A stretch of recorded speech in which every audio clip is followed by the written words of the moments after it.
You cannot begin to imagine in how many ways the world is the opposite of what you have been taught to believe. You see the guy who sells drugs to willing customers so he can feed his family as the scum of the earth, while you see the hypocrite who gives away stolen money in the name of government as a saint.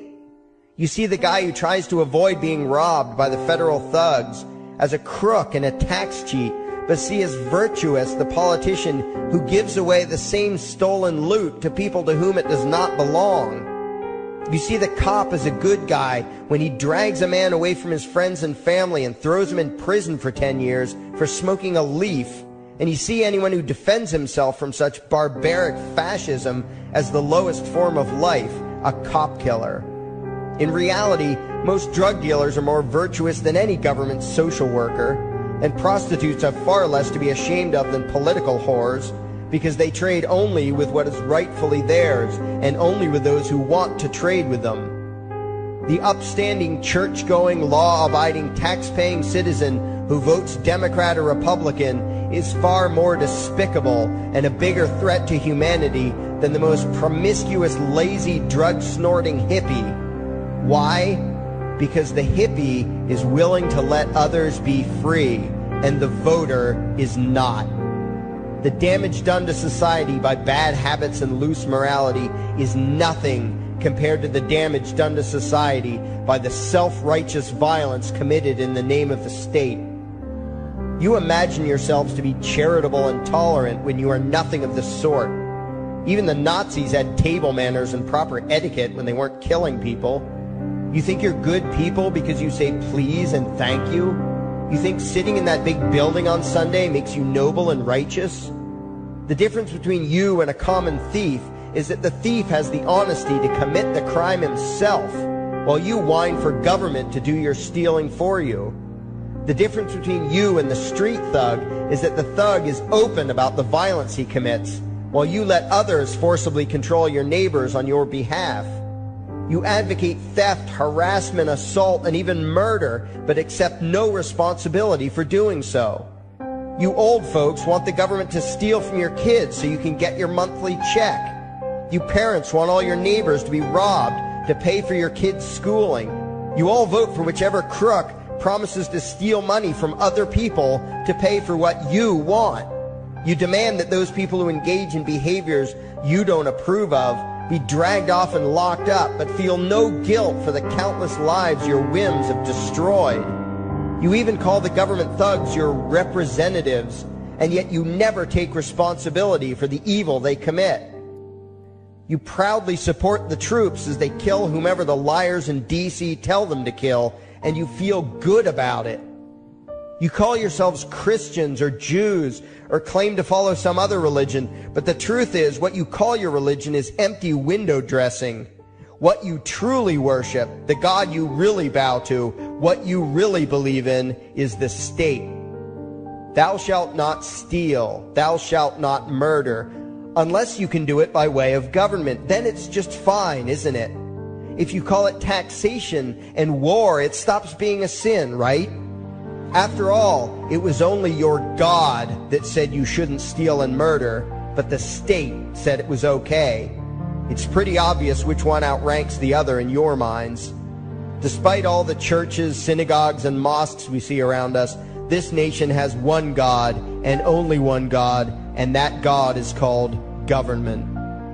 Jesus taught nonviolence and told you to love your neighbor, but the state encourages you to vote for people who will use the violence of government to butt into every aspect of everyone else's life. Which do you believe? To those about to stone a woman who had committed adultery, Jesus said, "Let him who is without sin cast the first stone." But the state says it's perfectly fine to lock someone up if they do something you find distasteful, such as prostitution. Which do you believe? The Christian God says, "Thou shalt not covet," but coveting is the lifeblood of the beast that is the state. You are taught to resent, despise, and hate anyone who has anything you don't have. You clamor for the state to tear other people down, steal their property, and give it to you. And you call that fairness. The Bible calls it coveting and stealing. You are not Christians. You are not Jews. You are not Muslims. and you certainly aren't atheists. You all have the same God, and its name is government. You're all members of the most evil, insane, destructive cult in history. If there ever was a devil, the state is it, and you worship it with all your heart and soul. You pray to it to solve every problem, to satisfy all your needs, to smite your enemies, and to shower its blessings upon you. You worship what Nietzsche called the coldest of all cold monsters, and you hate those of us who don't. To you, the greatest sin is disobeying your God, breaking the law, you call it, as if anyone could possibly have any moral obligation to obey the arbitrary commands and demands of the corrupt, lying, delusional megalomaniacs who infest this despicable town. Even your ministers, priests, and rabbis, more often than not, are traitors to their own religions, teaching that the commands of human authority should supersede adherence to the laws of the gods they say they believe in. Several years ago, I heard one pompous evangelical jackass in particular pontificating on the radio that anyone who disobeys the civil authority, be it a king or any other government, is engaging in rebellion against God. Those were the exact words he used. What if the government is doing something wrong? Well, this salesman for Satan opined, that is the business of those in government, and you are still obligated to obey. Everywhere you turn, be it the state or the church, the media or the schools, you are taught one thing above all else, the virtue of subjugating yourselves to mortals who claim to have the right to rule you. It is sickening the reverence with which you speak of the liars and thieves whose feet are so firmly planted on your necks. You call the congressmen and the judges honorable, and you swoon at the magnificence of the grandiose halls they inhabit, the temples they built to celebrate the domination of mankind. You feel pride at being able to say you once shook a senator's hand or saw the president in person. Ah, yes, the grand deity himself, His Royal Highness, the President of the United States of America. You speak the title as if you're referring to God Almighty. The vocabulary has changed a bit, but your mindset is no different from that of the groveling peasants of old, who bowed low, faces in the dirt, with a feeling of unworthiness and humility when in the presence of whatever narcissist had declared himself to be their rightful lord and master. The truth of the matter, back then and today, is that these parasites who call themselves leaders are not superior beings. They are not great men and women. They are not honorable. They're not even average. The people who earn an honest living, from sophisticated millionaire entrepreneurs to illiterate day laborers doing the most menial tasks you can imagine, those people deserve your respect. Those people you should treat with courtesy and civility. But the frauds who claim the right to rule you and demand your subservience and obedience, they deserve only your scorn and contempt. Those who seek so-called high office are the lowest of the low. They may dress better, have larger vocabularies, and do a better job of planning out and executing their schemes, but they are no better than pickpockets, muggers, and carjackers. In fact, they are worse, because they don't want to rob you of just your possessions. They want to rob you of your very humanity, deprive you of your free will, by slowly leeching away your ability to think, to judge, to act, reducing you to slaves in both body and mind. And still you persist in calling them leaders. Leaders? Where is it that you think you're going exactly that would require you to have a leader? If you just live your own life and mind your own damn business, exercising your own talents, pursuing your own dreams, striving to be what you believe you should be, what possible use would you have for a leader? Do you ever actually think about the words that you hear, the words that you repeat? You parrot oxymoronic terms such as the leader of the free world, even pretending for a moment that there is some huge journey or some giant battle that everyone in the entire nation is undertaking together that would require a leader. Why would you ever think, even for a moment, that the crooks that infest this town are the sort of people you should listen to or emulate or follow anywhere? Somewhere inside your mostly dormant brains, you know full well that politicians are all corrupt liars and thieves, opportunistic con men, exploiters, and fearmongers. You know all this, and yet you still speak as if you are the ones who are the stupid, vicious animals, while the politicians are the great, wise role models, teachers, and leaders without whom civilization could not exist. You think these crooks are the ones who make civilization possible? What belief could be more absurd? Yet when they do their pseudo-religious rituals deciding how to control you this week, you still call it law and continue to treat their arbitrary demands as if they were moral decrees from the gods that no decent person would ever consider disobeying. You have become so thoroughly indoctrinated into the cult of state worship that you are truly shocked when the occasional sane person states the bleeding obvious. The mere fact that the political crooks wrote something down and declared their threats to be law does not mean that any human being anywhere has the slightest moral obligation to obey.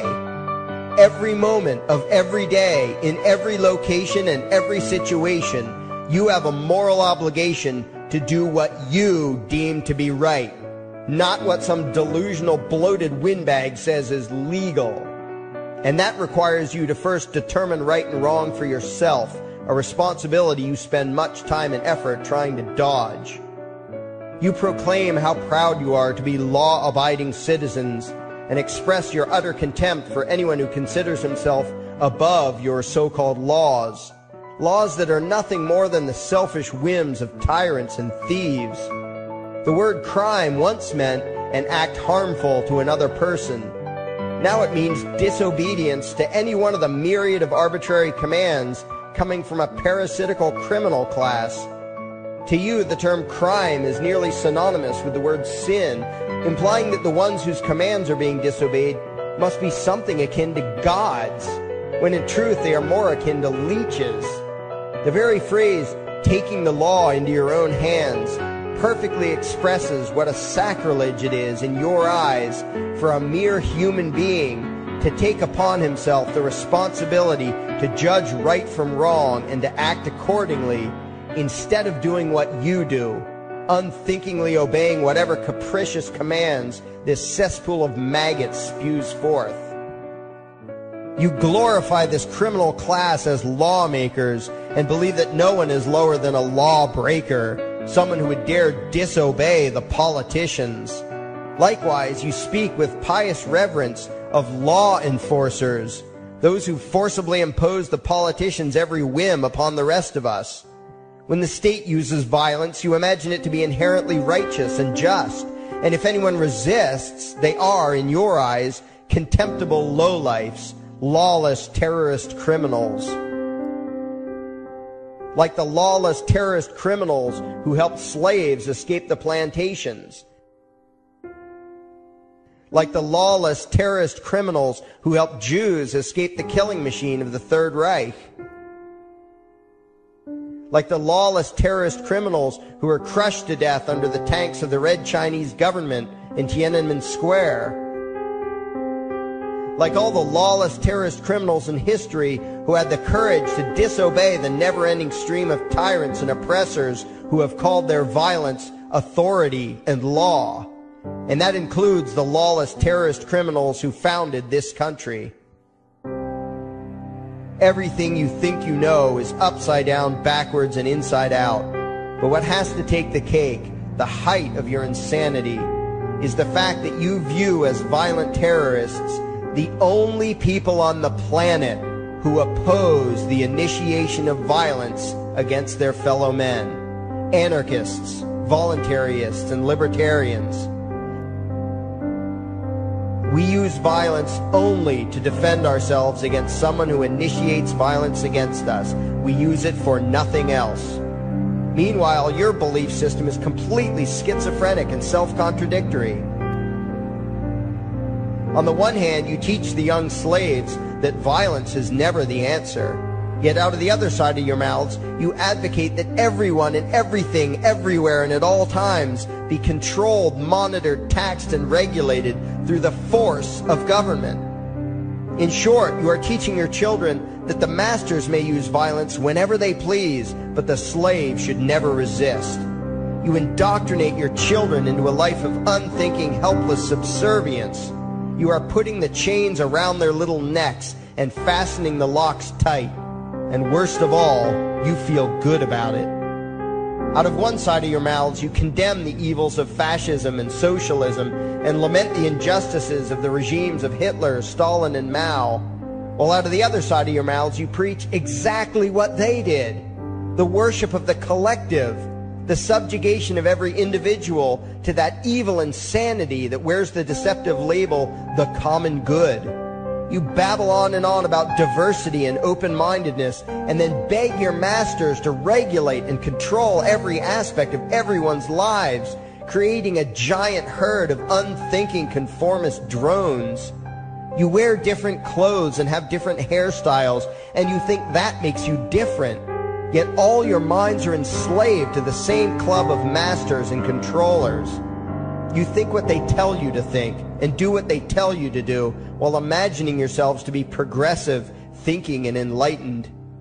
From your position of relative comfort and safety, you now condemn the evils of other lands and other times, while turning a blind eye to the injustices happening right in front of you. You tell yourself that had you lived in those other places, in those other times, you would have been among those who stood up against oppression and defended the downtrodden. But that is a lie. You would have been right there with the rest of the flock of well-trained sheep, loudly demanding that the slaves be beaten, that the witches be burned, that the nonconformists and rebels be destroyed. How do I know this? Because that is exactly what you are doing today. Today's injustices and oppressions are fashionable and popular, and those who resist them, you tell yourselves, are just malcontents and freaks, people whose rights don't matter, people who deserve to be crushed under the boot of authority. Isn't that right? You bunch of spineless, unthinking hypocrites, look in the mirror.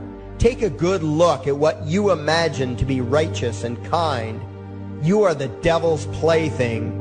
The crowds of thousands wildly applauding the speeches of Adolf Hitler, that was you.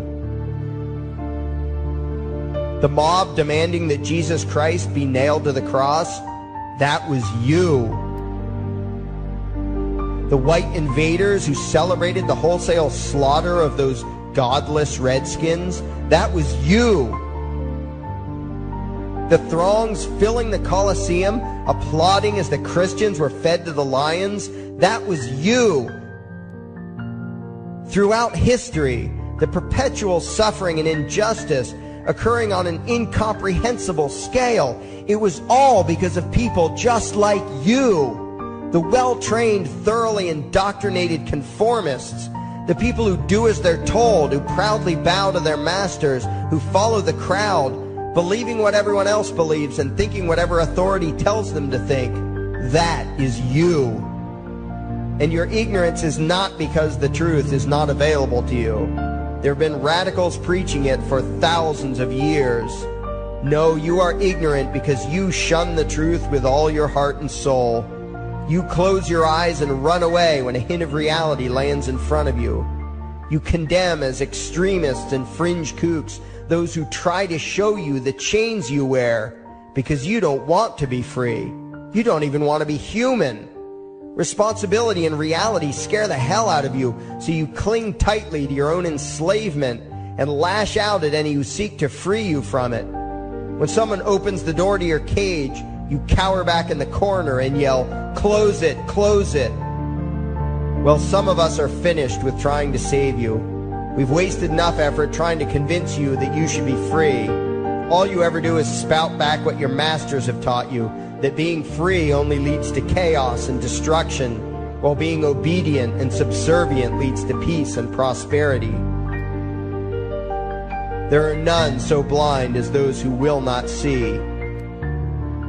And you nation of sheep, would rather die than see the truth.